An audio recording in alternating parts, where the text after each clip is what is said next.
Anger is an emotion. Anger is an emotion that is characterized by an antagonism towards someone or something that you feel has deliberately done you wrong.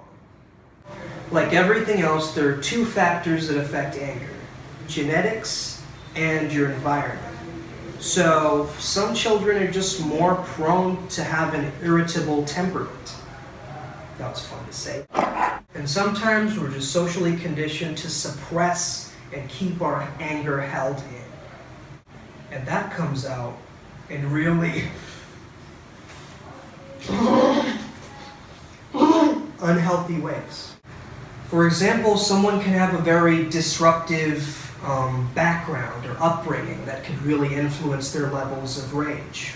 So a little anger is good, but extreme anger is bad.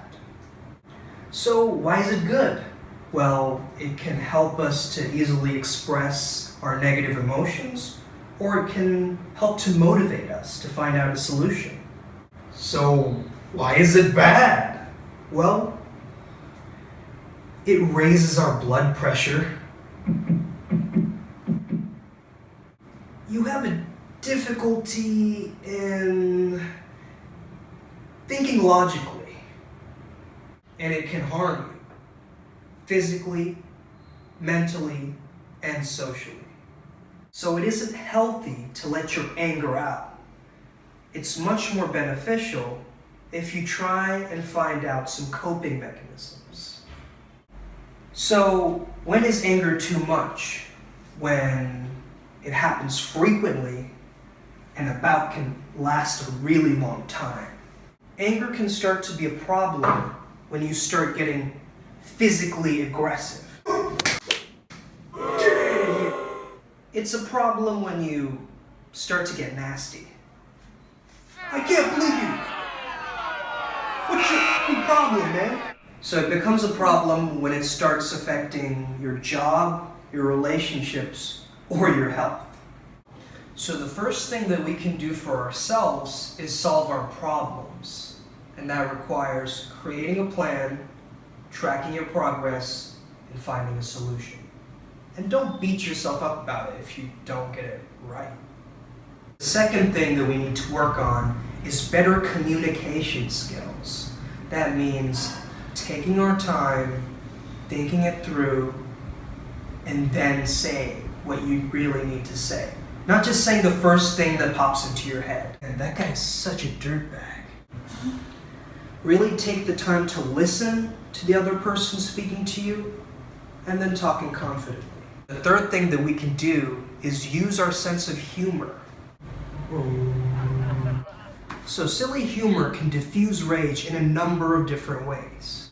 For example, if you think someone is such a couch potato, literally imagine that person as a sack of potatoes. Don't just laugh your problems away or use sarcasm or kinds of dark humor. You have to use your sense of humor constructively. So the last thing we want to focus on is give yourself a break and really get out of the environment that's causing you that anger.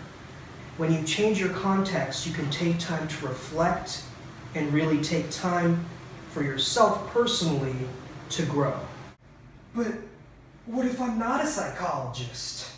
So a psychologist named Defenbauer says that some people are just more prone to be hot-headed. So what can a psychologist do for you? They can use relaxation techniques. Breathe. Goose flower. So usually psychologists will get you to do something called progressive relaxation, which is thinking about a word or an image and trying to relax to that. Another relaxation technique is to create an artificial situation where you can induce anger. And by doing that 8 times, each time you are relaxing more and more, and you're solving your problem. So the next thing psychologists will tell you to do is something called cognitive behavior therapy, or CBT. Dude, what's CBT? I'll tell you what CBT is. CBT is a way that you can change your perspective in viewing something. Your perception shifts from a negative frame of mind to a positive one. For example, you're going, oh my God, I'm late because of this traffic. I hate it. I hate all these drivers. And changing that perspective into one of, wow, I'm stuck in traffic. I might as well enjoy this beautiful scenery around me. So the third thing that a psychologist will tell you is skill development. So that will help you to learn a new kind of behavior in order to cope. But what really works the best is a combination of all three. So also another thing that you guys can check out for anger is assertiveness training. Now, usually when we say this, someone thinks of someone who's very quiet or reserved or introverted, but actually assertiveness training can help someone control their aggression in very helpful procedures. Thanks for watching my video, guys. Make sure that you like, comment, subscribe, give me lots of comments. Let me know how I can make this an intriguing journey for you, and step your life game up.